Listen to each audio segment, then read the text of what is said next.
Párate y sigue. Presenta. Club de fútbol, el Barcelona completando las 6 copas. Richard, es injusto comparar, pero lo cierto es que el Barcelona ya ha marcado una época. Sí, ya el Barcelona se convierte desde ahora en adelante en un ícono, este Barcelona de Pep Guardiola, un ícono en cuanto a la historia completa del Barcelona, también a la historia del fútbol a nivel de clubes, pero justamente es eso, es injusto. Muy buenos días, buenas tardes, buenas noches a todas mis leyendas de este canal de Párate y Sigue Presenta. Hoy, aunque ustedes no lo crean, yo no me dedico solamente al área de música, personalidad de pareja. También soy apasionado del deporte y lo que es el periodismo deportivo, y traje para mí, creo que uno de los ejemplos más vivos y de resiliencia que yo conozco, de que cuando se quiere soñar en grande, se quiere, y con constancia y trabajo se pueden lograr grandes cosas. Yo creo que, Richard, deberían de hacerte una estatua aquí en el país, porque sin duda alguna tu trayectoria lo vale, y así como tú ayudas a muchos, yo creo que Venezuela de alguna otra forma debería de agradecértelo también. Yo de mi parte ya lo hago con este espacio y espero que quede de aquí a toda la vida, igual que tus hijos aprendan de esta iniciativa que estoy haciendo. Como todas las frases, Richard, yo traje para ti la siguiente, que voy a abrir comillas de esta forma: cuando escuchamos nuestros sueños, los sueños llegan a nosotros. Cierro comillas. Creo que yo no sé si tú desde siempre escuchaste tu sueño, porque viviste rodeado de este ambiente deportivo. Y aquí es donde quiero entrar en materia contigo de qué significa para ti el deporte, específicamente el fútbol, que es el que tanto me encanta, que sé que rodeaste de esta área tan hermosa de muy temprana edad. Cuéntanos para ti, en una definición corta, qué es el fútbol en tu vida. Un gusto estar aquí contigo, Leonardo, la verdad. Me dejaste sin palabras con la introducción que dijiste. Muy agradecido, muy honrado de estar aquí contigo.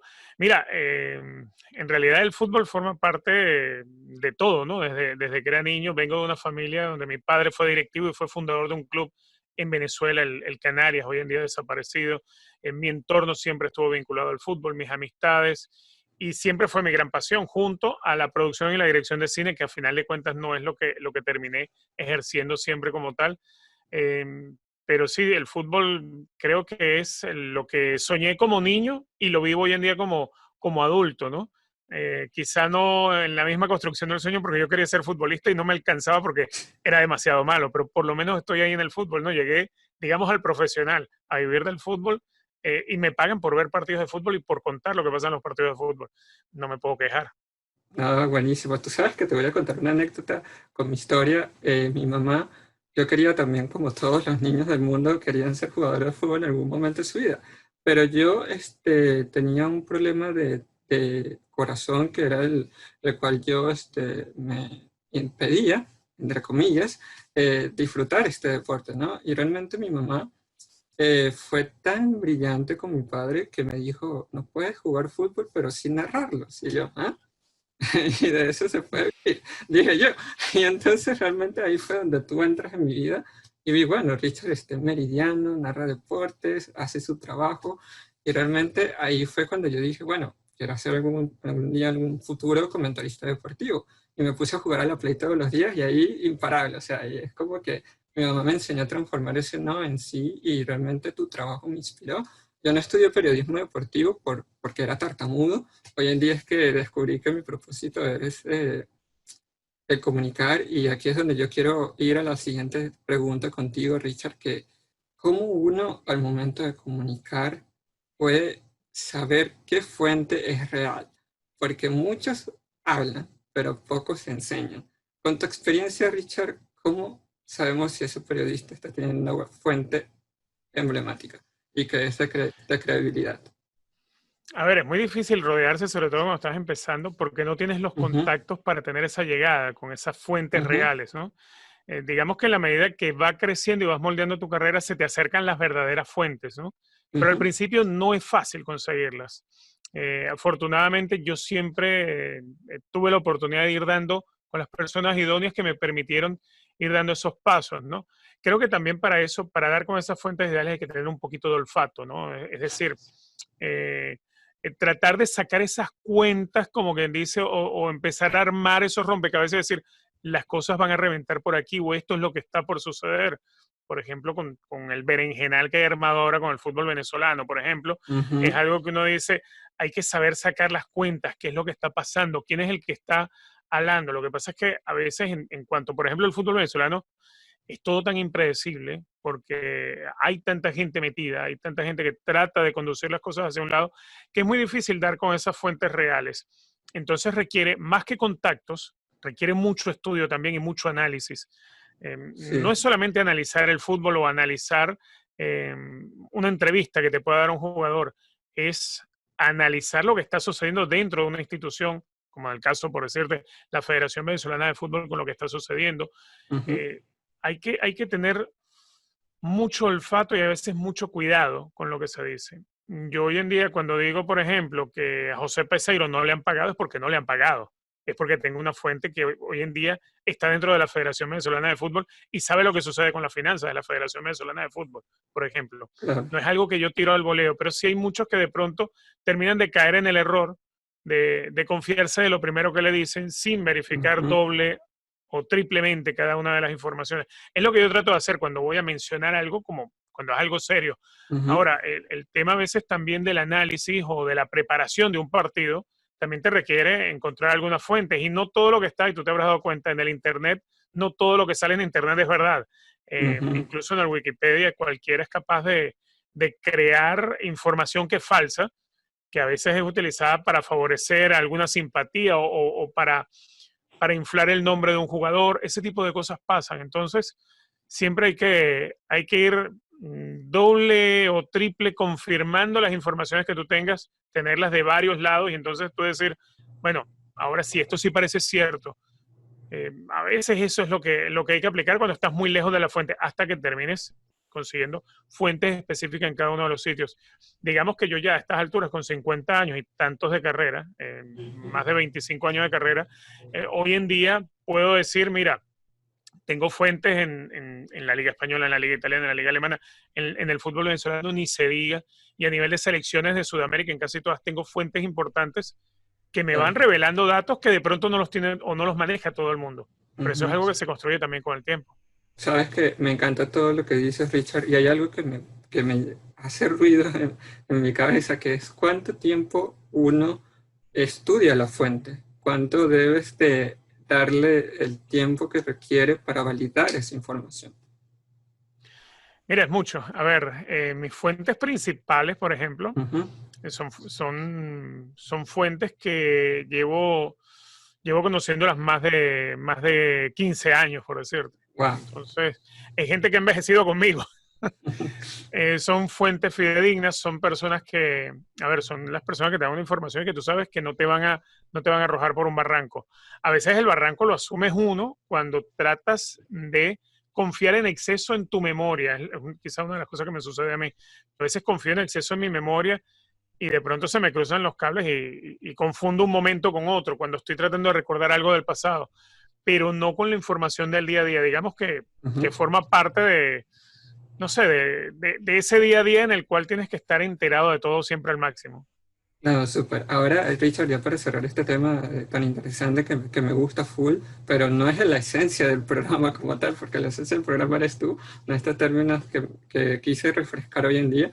Entonces, ya para cerrar esto, ¿qué consejos le darías a estos periodistas nuevos que están naciendo de apostar un poquito más allá y ir hacia otro propósito, ¿no? De una fuente, porque yo creo que todo se basa en eso, de tener un propósito antes de comunicar una información definida. Entonces, con tu experiencia que nombraste que tienes 25, más de 25 años en esto, ¿qué le dirías a esa gente que hoy en día quiere hacer ruido sin antes estudiarla como tal? Bueno, lo primero es que no todo lo que aparece en el Internet es verdad, no todo lo que se escribe en Twitter es verdad. Eso es lo primero. Segundo, en el caso del periodismo deportivo, específicamente en Venezuela, no no sentirse fan o hincha o aficionado ni de Ujú. directivos, ni de jugadores, ni de entrenadores, ni de representantes. Así es. Todos somos parte de una comunidad dentro del fútbol, ¿no? Y en Venezuela es una comunidad mucho más pequeña. Así es. A veces uno analiza o comenta o da una información que de pronto no le va a caer bien a un jugador o que de pronto no le va a caer bien a un directivo de un club o de una federación o a algún representante, pero uno está dando la información. Sí. En la medida que uno deje de decir información por temor a perder cierta amistad con un jugador o cierta amistad con un directivo o cierta amistad con un representante, o que no des la información o no opines sobre el caso, por no perder el beneficio que por allí de vez en cuando te regalen una entrevista, entonces en ese momento estás conspirando contra tu propia profesión. Claro. Primero que el que se dedica a esto, tanto en el deporte como en política o en sucesos, en cualquier tipo de rama de la investigación periodística, hay que investigar. Y cuando tengas el hecho investigado, estés seguro de algo, tienes que denunciar. Claro. No es el periodista el que esté obligado a aportar las pruebas, no, las pruebas las tiene que buscar los organismos que se encargan de llevar los procesos judiciales. El periodista tiene que investigar para poder denunciar, o sea, denunciar con conocimiento de causa. No es el que tiene que demostrar, porque no es un juez ni es un policía que va a llevar una investigación, pero sí investigar. Y eso es lo más importante, investigar siempre la fuente y no sentirse... Primero, investigar la fuente no significa buscar en Internet. Buscar en Internet hay de todo, hay cosas ciertas y cosas falsas. Y después está no sentir que hay que proteger a un jugador o a un directivo o a un representante. Decir las cosas que hay que decirlas, nada más. Así es, no, me encanta full ya esta parte, por eso estoy seguro que muchos te lo van a agradecer con tu experiencia. Ya hoy en día vemos cómo en Internet hay información de más y quieren decir como que el bombazo, ¿no? Como quien dice, como le estabas diciendo anteriormente, de darle valor a ciertas personas, ¿no? Y Sí, porque además siempre hay, Leonardo, disculpa que te interrumpa, siempre hay como una necesidad de llegar tranquilo. primero y decir algo primero, antes que todo el mundo, y ahí caemos en el error de equivocarnos. Es que el tema no es dar la noticia de primero. El problema es dar la noticia de verdad, no darla de primero. Darla de verdad y darla con autoridad. Eso es lo que creo que te va a construir la credibilidad. Así es, no, me gusta mucho. Ahora ya, para explicarte más o menos el por qué yo quise hacer este programa, Para Ti Sigue Presente es una iniciativa en donde el protagonista de esta historia es el ser humano, ¿no? Uno como tal. Y siempre traigo ejemplos de vida que han vivido mi filosofía de pararse y seguir adelante todos los días, porque no es mío solo, aunque mucha gente cree que es mío, todos nosotros de alguna u otra forma tenemos que pararnos y seguir adelante.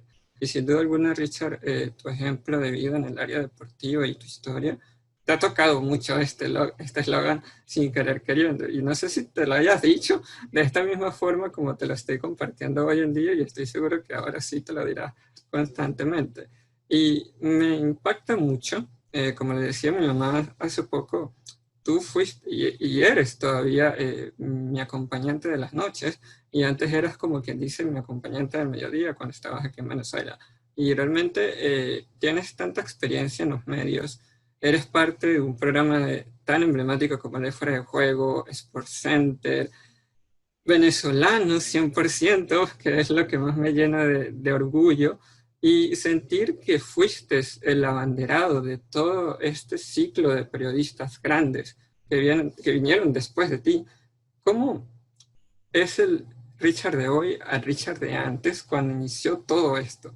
¿Cómo fue esa evolución diaria de Richard antes de tener el éxito que tú tienes? A ver, yo creo que sigo siendo el mismo. Quizá con más canas y más kilos encima y más años, pero sigo siendo el mismo. A ver, no es que todo era éxito en la vida de Richard Méndez. Tuve momentos muy difíciles y como bien lo dice, párate para después seguir adelante, ¿no? O levántate si te caes, ¿no? Bueno, mira, cosas que la gente no sabe, por ejemplo, yo en algún momento de mi vida estuve sin trabajo y yo tenía un Fiat Brava viejísimo y salí a ruletear, compré el aviso de taxi, se lo puse al techo porque no tenía trabajo y no tenía trabajo en el medio, que era lo más difícil, era volver a meterme en los medios de comunicación. Entonces eso me pasó tiempo después de haber sido productor de telenovelas en Radio Caracas. Productor, o sea, asistente de producción en la etapa de exteriores, cuando llegué a Radio Caracas Televisión en el año 93, creo, por allí. Para mí fue muy difícil volver a entrar en los medios. Lo logré, afortunadamente. Nunca dejé de soñarlo. Nunca dejé de soñar.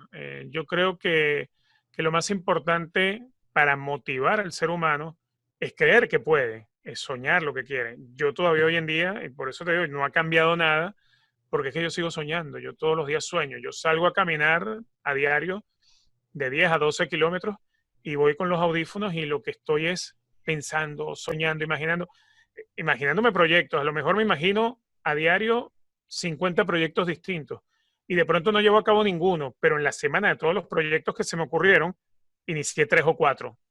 Así soy yo. El hecho de soñar me permite empujar mis energías, mis pensamientos hacia llevarlo a cabo. Y creo que parte de lo que en algún momento, por eso yo siempre admiro mucho a lo que decía Walter Disney. Si lo sueñas, puedes lograrlo. Bueno, hazlo, empújalo para que suceda. Yo me apoyo mucho en eso, en ese pensar. Este Richard Méndez de hoy es producto de eso, de no dejar de soñar. Me he llevado cualquier cantidad de golpes en esta carrera. No es que ha sido todo brillante, porque como en todos lados tienes momentos muy difíciles, momentos que te ponen en riesgo de todo tipo en cuanto a tu capacidad económica hasta para pagar las cuentas. Cuando yo comencé en esto, yo perdía dinero, porque yo alquilaba espacio en la emisora de radio, buscaba tener algunos clientes, pagaba de mi bolsillo el boleto para irme a transmitir un partido de eliminatorias a Perú, y de pronto cuando iba a arrancar el partido entraba Hugo Chávez con una cadena presidencial y no salía el partido al aire, y si no salió el partido al aire los clientes no pagaban. Entonces yo perdía dinero en esos momentos, que no es que me sobraba, me endeudaba para poder hacerlo. Pero gracias a Dios seguí soñando y lo logré levantar, ¿no? Entonces, digamos que lo que ha cambiado de Richard Méndez de aquella época a esta, en realidad es que me han salido muchísimas canas, es que he ganado más kilos de peso, que me he hecho más viejo, pero sigue siendo el mismo soñador de otros tiempos. Quizá lo que he cambiado más en cuanto al trabajo es que la madurez y el paso de los años me ha permitido entender qué es lo que espera el televidente de mi trabajo. Entonces trato de adaptarme a las cosas nuevas, a las redes sociales, por ejemplo. Yo empecé a manejarme con fuerza en redes sociales hace 3 años más o menos, porque me di cuenta que se me estaba escapando algo que es una herramienta valiosísima en estos días y mira, afortunadamente he logrado hacerlo, ¿no? No, súper, me encanta. Y tocaste un punto que me gustó mucho, que es el de soñar en grande. Creo que mi persona también es así, creo que me identifico mucho con tu filosofía de vida, porque si no, hoy en día no llego hasta donde estoy llegando, ¿no? Creo que es la perseverancia lo que hace el maestro, que tus sueños se hacen realidad, ¿no? Y parte de la otra esencia de mi programa, Richard, es valorar un poco nuestros orígenes, nuestros padres. ¿Quién te impulsó realmente a ti, Richard, a hacer lo que tú haces hoy? ¿A tu mamá o tu papá? Cuéntanos un poco de ellos y cómo se sentirían hoy, si los tienes aún contigo, viendo todo este proceso. Y si eres padre, me imagino que tus hijos deben de estar súper orgullosos de lo que tú eres hoy en día también. A ver, yo creo que lo primero para que nuestros hijos se sientan orgullosos de nosotros, no importa que el oficio sea narrar partidos de fútbol como es el mío, o si estás lavando platos en un restaurante, siempre y cuando te ganes el pan dignamente, tus hijos tienen todo para sentirse orgullosos de ti. Eso lo veo yo bastante claro, ¿no? Mis padres son inmigrantes españoles, fueron inmigrantes españoles porque ambos ya fallecieron. Llegaron a Venezuela en tiempos de la dictadura de Pérez Jiménez. Wow.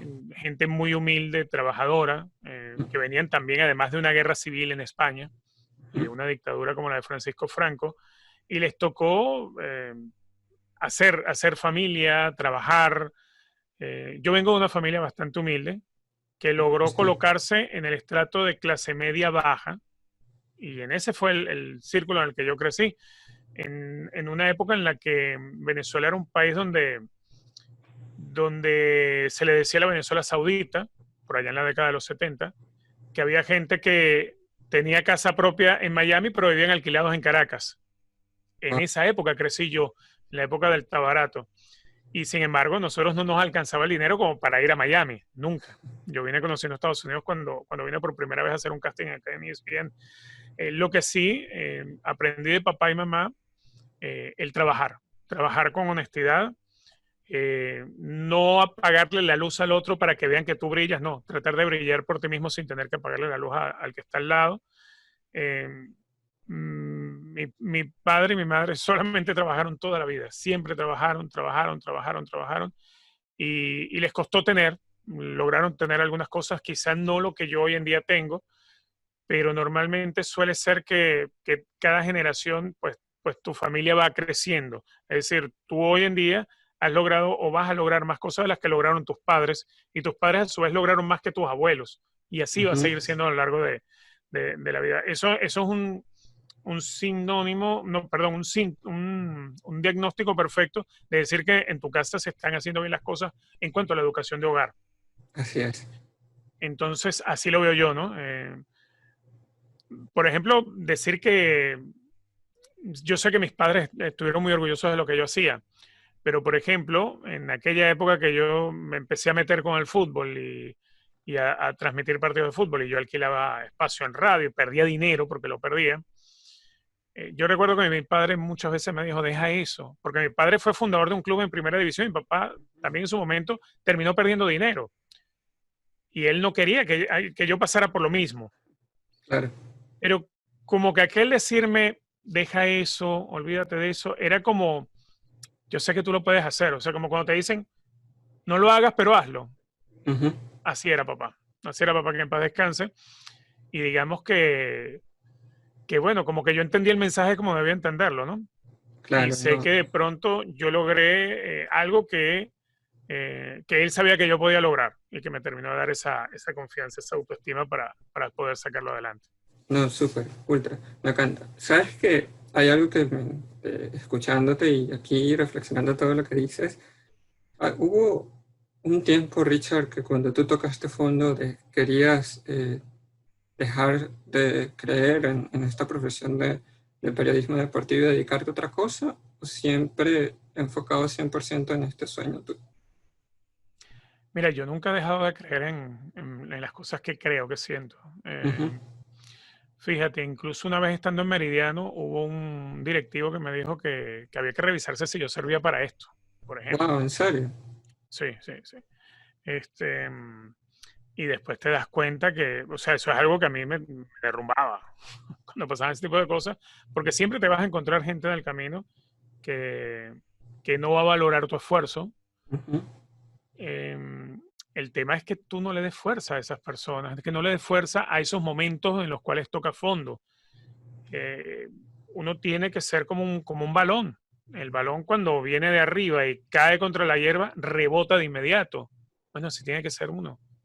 Una vez que toque fondo, sube nuevamente y trata de mantenerte arriba.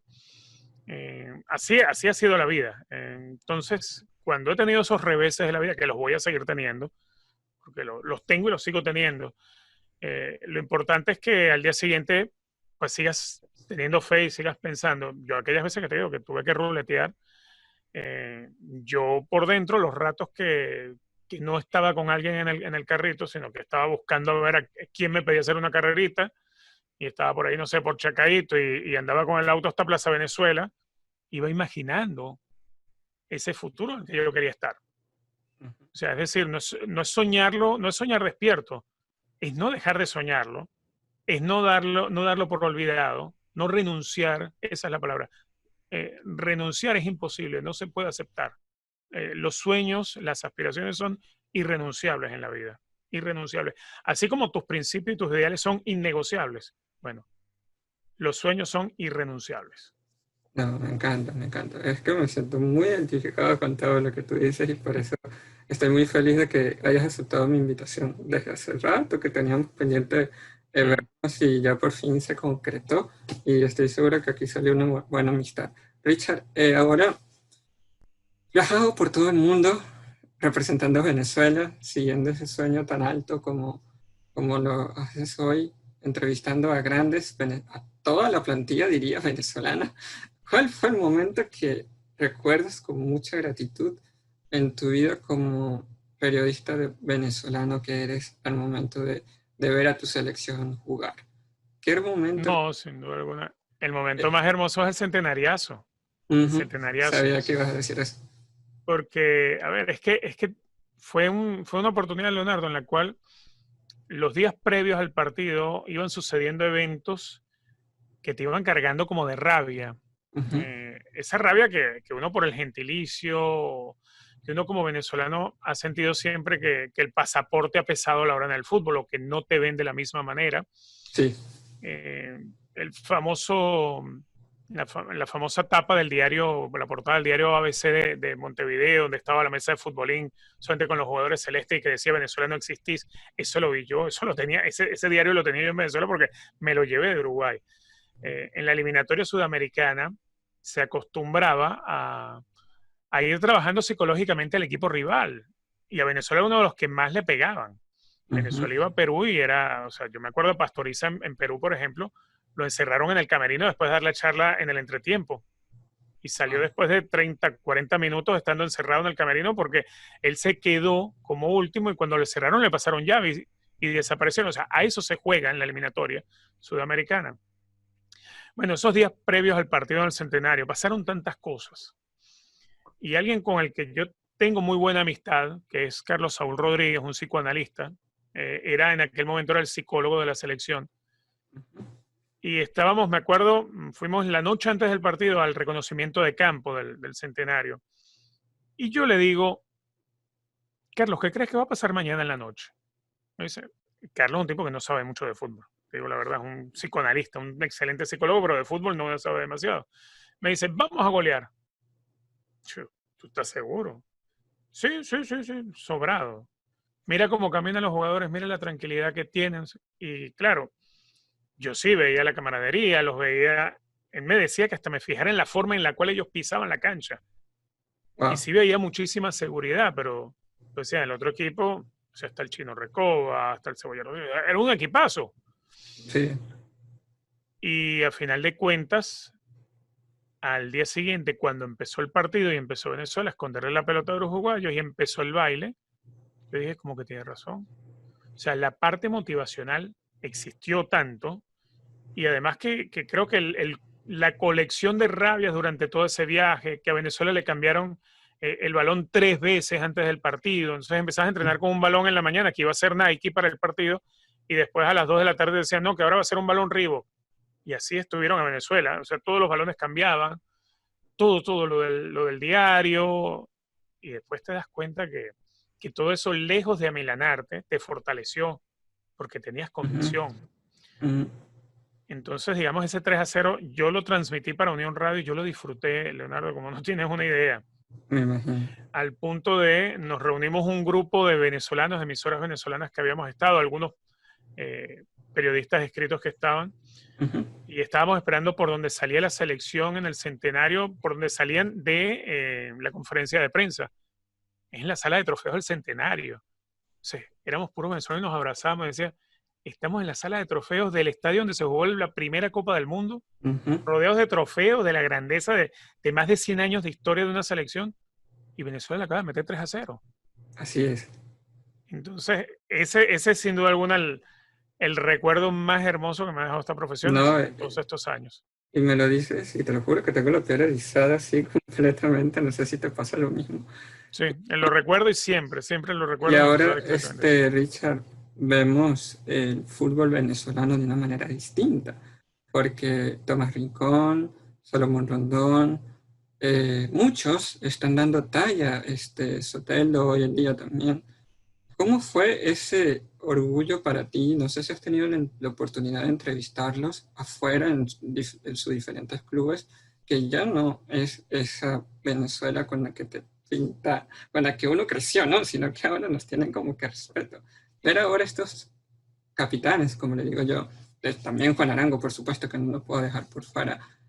¿Cómo te sentiste tú al ver esta revolución completamente de esta Venezuela de hoy? Porque yo estoy seguro que ahora muchas no quisieran estar con nuestra selección. Sí, totalmente. Además que por decir, Tomás Rincón, Salomón Rondón, Roberto Rosales, o sea, toda esa generación son jugadores que de pronto crecieron viéndome a mí en Meridiano. Exacto. Entonces, además que yo recuerdo que en Radio Deporte yo estaba en un programa los sábados que se llamaba Fútbol Menor. Entonces era ir a hacer partidos de las ligas colegiales de Caracas y de la César del Vecchio. Y entonces yo me acuerdo de Salomón Rondón jugando en Calazán Wow. con 10, 12 años y yo me recuerdo entrevistar a Salomón Rondón, que uno decía, este muchacho va a ser un monstruo, pero uno lo imaginaba un monstruo en el torneo venezolano, no te imaginabas que iba a llegar al Newcastle, por ejemplo.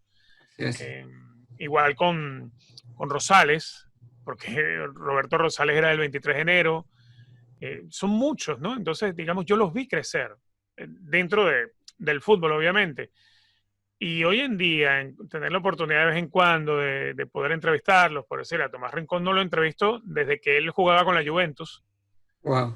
Para mí fue divino poder entrevistar a Tomás Rincón saliendo él de un partido contra Barcelona en la pretemporada. Uh-huh. Entonces tú dices, seguir el camino que le decía su corazón y su mente, y trabajó para eso. A veces no le hacemos caso a lo que tenemos en el corazón.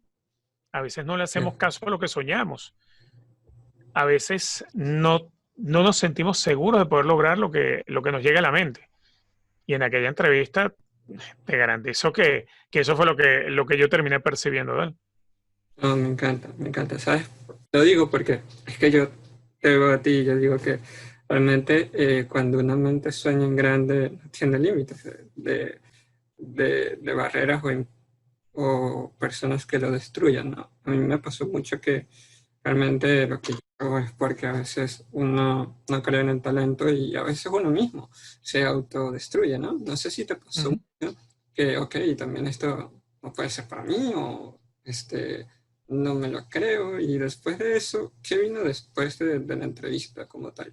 ¿Vinieron, me imagino, tropiezos o sin duda alguna vinieron más oportunidades en tu vida? Siempre, tropiezos siempre vienen, algunos, digamos que, algunos provocados externamente, como bien dice, que son situaciones que no dependen de uno, en otros porque uno también dentro de, cuando tú estás en cualquier medio, en cualquier trabajo que desempeñes, siempre vas a tener momentos en que tienes que tomar decisiones y no siempre las decisiones que vas a tomar van a ser las adecuadas. Vas a tomar muchas decisiones erradas en la vida. Y eso de pronto lo que hace es que te termina de torcer un poco el camino que estás tratando de llevar, pero te llevas golpes precisamente por esas decisiones que tomas, por esas apuestas que haces, porque uno cada vez que tiene que tomar una decisión tiene que asumir algún riesgo. Y yo siempre tomo decisiones arriesgadas en lo que hago en el día a día. Entonces, claro, las veces que no salen bien, pues son reveses. Los reveses siguieron existiendo. Digamos que lo que cambió a raíz de aquella entrevista es la forma de encarar esos reveses. Le paso a la página más rápido. Inmediatamente me fijo una meta. Quizás es no detenerse, es seguir. Sí, no, me gusta mucho esta entrevista, estoy seguro que a muchos les va a encantar. Y es que así es como yo honro mi mensaje de testimonios de humanos, porque al final eso somos. Nos permitimos sentir y vivir las experiencias como tú la has vivido. Voy a finalizar realmente con esta pregunta porque tampoco puedo dejarla por fuera. ¿Cuál ha sido el mundial más bonito que te ha tocado vivir? ¿Y qué es lo que recuerdas de ese momento tan especial como lo es un mundial? Mira, hay 2 momentos y 2 mundiales, pero no me tocó cubrir ninguno de esos 2. El mundial del 78 en Argentina, yo tenía 8 años. Uh-huh. Vivíamos allá en Los Teques en un apartamentico bastante modesto y teníamos un televisor en blanco y negro de 13 pulgadas, es decir, una cosita así, pequeñito. Y estábamos viendo, era el único televisor que teníamos en la casa, y estábamos viendo la final del mundial. Jugaba Mario Kempes. Imagínate. Y Mario tenía el cabello largo y todo eso. Y Argentina salía campeón. Yo nunca he ido por Argentina ni por Brasil, siempre fui por Venezuela, pero en aquel momento me identifiqué mucho con la figura de Mario Kempes, porque era el tipo del momento. Era como decir hoy en día Messi o Cristiano. Argentina sale campeón, Mario termina siendo máximo goleador. Ese mundial a mí me marcó mucho. Y una de las satisfacciones de la vida es cuando Mario llega a Venezuela a dirigir a Mineros de Guayana y yo lo puedo entrevistar, porque estaba entrevistando a aquella figura que yo de niño seguía. Y después la vida me dio la bendición de trabajar con Mario.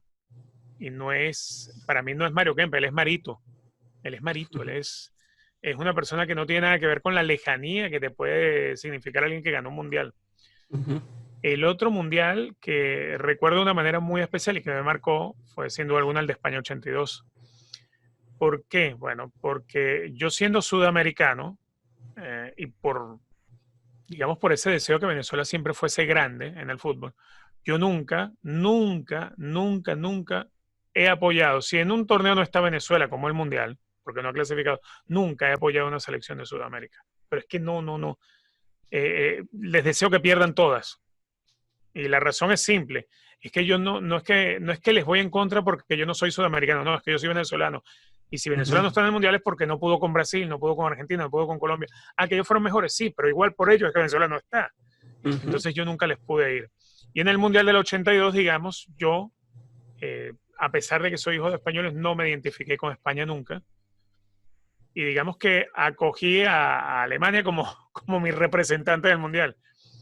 Y de pronto verlos en la final contra Italia y todo eso, en aquel momento hubo ese sustituto de aquella figura de Mario Kempes por la de Toni Schumacher, el arquero de aquella selección alemana.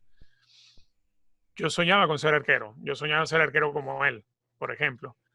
Entonces, en aquel entonces, ese mundial significó para mí muchísimo. Claro, ya después está un sentimiento especial, el Mundial del 98, que es el primero que yo hago, que lo hago por Radio Deporte, y es el momento en el que digo, caramba, esto yo lo soñé. O sea, 2 años antes de eso, yo estaba manejando un taxi pirata, antes del Mundial del 98, en el 96. Y ya en el 98, pues me toca relatar mi primer Mundial. O sea, la vida cambió en 2 años, porque la soñé también, ¿no? Así es, así es. No, me gusta full. Aparte que Mario aquí en mi casa es como que el audio global por el FIFA, ¿no? Como realmente no puedo jugarlo y realmente mi sueño siempre le he dicho a mi mamá, el fútbol para mí es algo que me relaja en todo esto, ¿no? Y escucharte a ti y a Mario, a todos estos grandes, yo siempre digo, espero que un día me den la fortuna de compartirlos en cabina con ustedes, hablando. Sería muy lindo, claro que sí. Y poder estar ahí pasándolo chévere, porque ustedes son como quien dice mi casa de todos los días. Y sin duda alguna aquí es donde voy con unas preguntas bastante interesantes, más de todas las que te he hecho. Aquí son preguntas ya corticas para ya ir terminando todo y así podamos liberarte, aunque yo digo en esto. Y realmente, Richard, ¿qué país de todos los que has visitado te marcó y por qué escoges ese como tal? A ver, son muchos, ¿no? Afortunadamente los que me han Ujú. dejado cosas hermosas, como México, como de pronto Argentina, pero a mí el que más me ha marcado de viajes que me ha tocado es sin duda alguna Corea del Sur. No sé si es por lo diferente que es la cultura, pero entonces darte cuenta que no están tan distantes de nosotros, que son más costumbres lo que los separa. Un país donde te das cuenta que se esmeran por atenderte y por tratarte bien, Ujú. donde son tan o más serviciales que los mejores pueblos andinos que te puedas imaginar, donde son más trabajadores o sea, tan trabajadores como aquel que se levanta en Petare a las 4 de la mañana y va a bajar Petare para ir a trabajar, a estar a las 7 de la mañana en una oficina. Así son los coreanos también. Gente extremadamente amable y disciplinada, que creo que es una de las cosas que nos hace falta a nosotros para parecernos realmente a ellos. Es un país del cual yo pasé 13 días allá y quedé enamorado del país. Enamorado Me del país, más imagino. allá de lo opuesto que puede ser para nosotros, es quizá uno de los destinos más hermosos que he podido encontrar en lo humano. No me imagino. Ya lo tengo en checklist para cuando me toque hacer gira. Eh, Claro que sí. una frase que siempre lleves contigo diariamente y te identifique sí porque sí. Hoy seré un ganador. Me gusta mucho. Esa frase es algo de lo que aprendí de Carlos Saúl Rodríguez, el psicólogo ese que te mencionaba de la selección. Ujú. Él me dice un día, te voy a regalar una frase, pero la tienes que decir de 3 maneras distintas 10 veces antes de acostarte y 10 veces al levantarte. Yo, bueno, dime. Dice, la frase es, soy un ganador. Pero la vas a decir así. Hoy seré un ganador. Hoy voy a ganar. Yo soy un ganador. Repetirla 10 veces, esas tres formas de decir la frase. Y claro, yo no me acordaba de eso, pero después a los años lo empecé a poner en práctica. ¿Qué cambió? Bueno, cambió nada más y nada menos que la actitud que tienes ante las cosas. Parece mentira, pero eso es lo que los psicólogos llaman, creo que autoprogramación. Sí, Te estás programando para el éxito, pero te estás garantizando o creyéndote o enseñándote a ti mismo que tú puedes hacer las cosas. así No es es. que eso va a hacer que la suerte te llegue, no, porque la vida no es cuestión de azar, pero la vida es cuestión de trabajo, pero es cuestión de actitud. Entonces, esa frase, hoy seré un ganador, hoy voy a ganar, esa es la que yo trato de llevar todos los días conmigo Me y que se le gusta, enseñaba a mi hijo cuando empezó a jugar al fútbol también. me gusta, ¿no? Y te la voy a tomar prestada también. Claro. Richard, una comida que te guste mucho y que no lo pensarías ni dos veces por comerla. Espagueti al pesto, eso me encanta, pero además de eso soy extremadamente arepero y amante de los tequeños. Ahí sí, ¿Verdad? ahí sí estoy, bueno, pues si hay tequeños, yo no me despego, no me levanto de la mesa, por decir. O si hay arepas tampoco. Cool. Ahora, del fútbol venezolano, de los equipos actuales, ¿cuál es tu favorito? A ver, fíjate, yo desde niño seguía al Deportivo Táchira porque Ujú, ocurre que mi padre siendo directivo del Canarias, el Canarias desciende, Canarias llega a ujú. segunda división, se acaba el dinero, como lo que le sucede a muchos equipos en Venezuela. Y era la época en la que empezaba a morir el fútbol de colonia. Los Ah, equipos grandes de Venezuela eran el Galicia, el Italia, pero empieza a irrumpir con fuerza Estudiantes de Mérida, Portuguesa. Y Táchira nace como club que el mismo año que nace juega en primera división y termina segundo en el campeonato.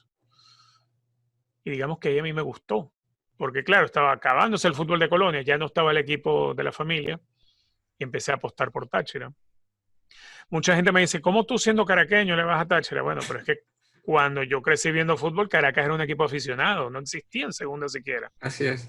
Entonces, claro, ya cuando Caracas llega a segunda división, ya yo era grande, ya tenía un criterio formado.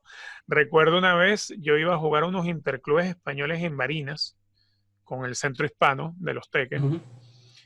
y nos tocaba partido ese día en el club. Allá el club estaba al lado de la UNEYES, allá en Barinas. Era un día domingo y el Deportivo Táchira estaba jugando pretemporada. En aquel momento Ah, se llamaba Unión Atlético Táchira. Iban a jugar un partido amistoso contra Zamora. ujú, Era mediodía y nosotros estábamos comiendo en el restaurante del club. O sea, nuestro partido era a las 4 de la tarde y estábamos almorzando a las 12. Cuando vemos llega el Deportivo Táchira. Los jugadores, nosotros éramos todos unos chamos de 14 años. ujú, Mira, Laureano Jaimes, Carlos Maldonado, o sea, pero todos timbrados, ¿no? Porque eran los jugadores que de pronto uno escuchaba por la radio en onda corta o veías, de vez en cuando veías esos partidos, te los pasaban a las 11 de la noche el domingo ujú. y para nosotros nos causó una tremenda emoción verlos ahí. Claro, dentro de la ilusión de un niño, ¿no? De ver un futbolista. Claro, En ese momento ya todos mis amiguitos y yo éramos fanáticos de Táchira. Después llegó la época donde Táchira hace aquellas Copas Libertadores contra Independiente de Avellaneda, cuando le gana al Inter de Porto Alegre y todo eso, que eran tan solo pequeños avisos del crecimiento que iba a tener el fútbol venezolano. cool, me gusta.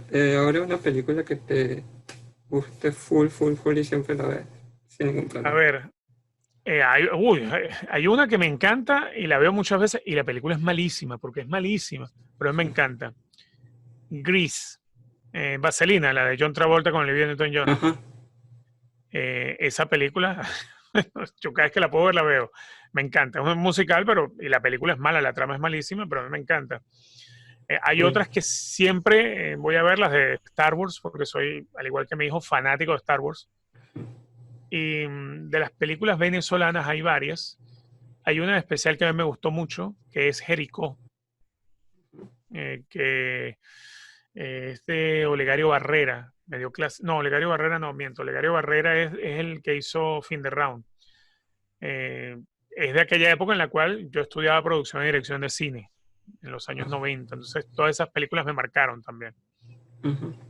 Ah, cool. Ahora, un libro que te guste mucho y siempre le recomendarías a los deportistas y también a los nuevos periodistas deportivos que vienen ahorita a futuro.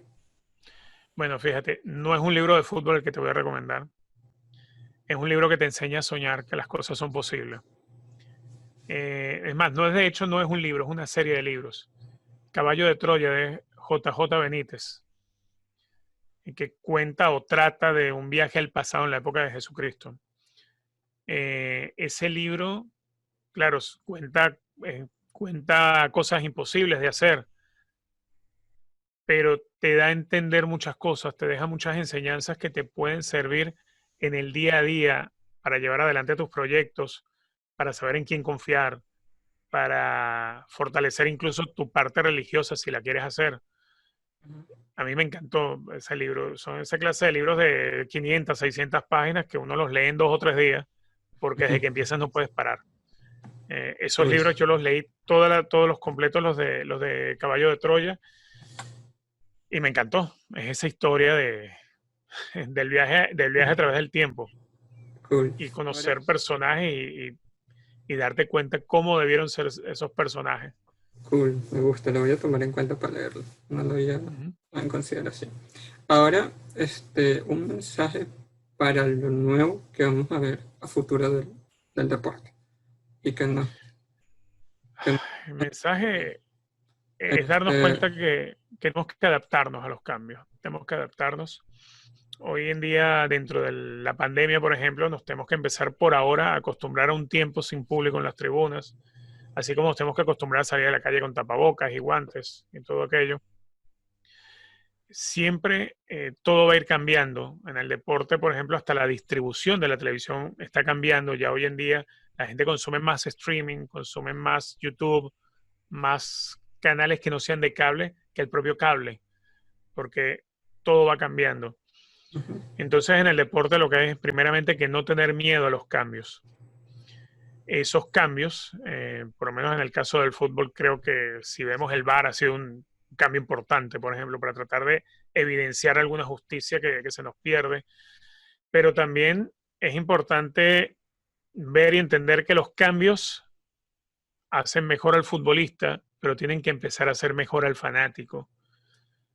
Para el fanático ir al estadio, ir a la tribuna, a veces es una forma de descargar odios, de descargar rabia, ujú, de descargar, no sé si revanchas que quieres o que ujú, necesitas de momentos de aquellas luchas de ujú. ricos y pobres. Y eso hay que cambiarlo. Eso ya llega a un tope entre el tema de violencia y todo Y ese ser tipo de más cosas. sensibles en lo que es el propósito del por qué hacen todo esto. Exactamente. Querer más un equipo no lo quieres más por caerte a golpes en la tribuna. Exacto. Y una de las cosas que yo quisiera para el deporte en estos momentos es que el estadio vuelva a ser de la familia. Que yo pueda ir con mis hijos a un estadio sin tener que estar mirando que no le vaya a caer un botellazo o que detrás mío se vayan a caer a trompadas 2 tipos Ujú, o que me vaya a caer una bengala donde estoy. Eso es lo así que es. quiero yo que cambie. Y no sé si con esta interrupción de gente en las tribunas, cuando a la gente le toque volver, tal vez vuelven de la mejor manera, porque se les habrá olvidado a muchos las malas mañas o no sé, ojalá. Amén. Hace falta más sensibilidad en estos tiempos. De verdad que Richard, encantado. Ah, fue un rato que disfruté, aprendí, sobre todo cada segundo más que todo, aprender, te admiré. Y si antes te admiraba, ojalá me fueras dado clase y no fuera sido tan miedoso por el tema de la tartamudez que me tocó en ese momento. Y algún día yo digo que voy a tener ese espacio de completar mi carrera, mi segunda ya carrera, en este caso como periodista. Pero ya entrevistarte sin duda alguna me enseñó que todos nosotros tenemos esa esencia por dentro. Sin duda alguna, tu ejemplo y tu constancia hace y me enorgullece mucho más que ahora es que nos necesitan a nosotros para comunicar buena información. Y yo espero que muchos aprendan de ti y estoy seguro que lo van a hacer como lo siguen haciendo hoy en día. Me siento muy honrado, Leonardo, por lo que me dices. Te voy a decir algo, fíjate. Yo soy narrador de fútbol, yo soy analista de fútbol, yo sigo el fútbol, lo estudio. Yo no estudié para el fútbol, no estudié para narrar fútbol, no estudié para seguirlo. Me preparé y me hice, digamos, por mi cuenta, ¿no? Y la experiencia me ayudó a llevarlo adelante. Pero yo soy publicista, Wow. yo soy locutor, yo soy productor y director de cine y televisión. Uh-huh. Y ejerzo algo que es una bendición que se me ha dado en la vida. Esta bendición es porque uno la ha buscado. Entonces, si tú hoy en día tienes una carrera y sueñas con tener una segunda carrera, hazlo, hazlo. Simplemente eso es lo que te puedo decir. Yo no descarto que tengamos la fortuna algún día de compartir un partido de fútbol juntos y si no es transmitiéndolo, pues de pronto que nos toque estar en una tribuna y si no estás trabajando en eso y bueno, ¿por qué no simular que lo estamos transmitiendo? ¿Entiendes? Claro. No dejar de soñarlo. En algún Así momento lo es. vas a hacer. Y como ya digo, siempre los sueños te van a llegar a ti tarde o temprano. Claro. Esto fue como todo en una frase se terminó de englobar, ¿no? Y gracias, Richard, por este cierre tan emblemático y estoy seguro que va a quedar para la historia, porque he visto muchas entrevistas y realmente quise hacerlo diferente y que te sintieras cómodo con este espacio y estoy seguro que la audiencia mía te lo va a agradecer muchísimo por cada segundo que estuviste aquí con nosotros. Claro que sí, no, me la pasé muy bien y estoy muy honrado y muy agradecido, Leonardo, por esta bellísima oportunidad de haber compartido contigo. Vale, Richard, de verdad que muchas gracias. ¿Cómo te podemos seguir y en dónde te podemos ubicar para lo que estás haciendo hoy en día y tenerte más cerquita ahí con nosotros? A ver, en redes sociales, Richard Gol Méndez para Instagram, Richard Gol Méndez, en Twitter, Richard Méndez TV, en mi canal de YouTube, Richard Gol Méndez. Esas son las 3 vías por las cuales me llegan directo, aparte de sintonizarme en televisión. Así es, listo. Bueno, Richard, te mando un abrazo hasta Miami y que realmente espero verlo pronto porque tenemos algo pendiente, ya el libro te lo debo y estoy seguro que pronto lo vas a tener ahí en tu mano. Claro que sí, claro que sí. Muchas bendiciones para ti y para los tuyos. Igual. No, pero que uno tiene como ahí con el rabito del ojo y que tú no sueltas al final. Sí, a ver, historia de un amor que más bien te termina dando lágrimas, ¿no? Y lástima, porque en el caso de Neymar así eso va, ¿no? Hacia llorar por lo que pudo ser y no fue a la final porque precisamente fue Neymar el que dio la espalda y se terminó.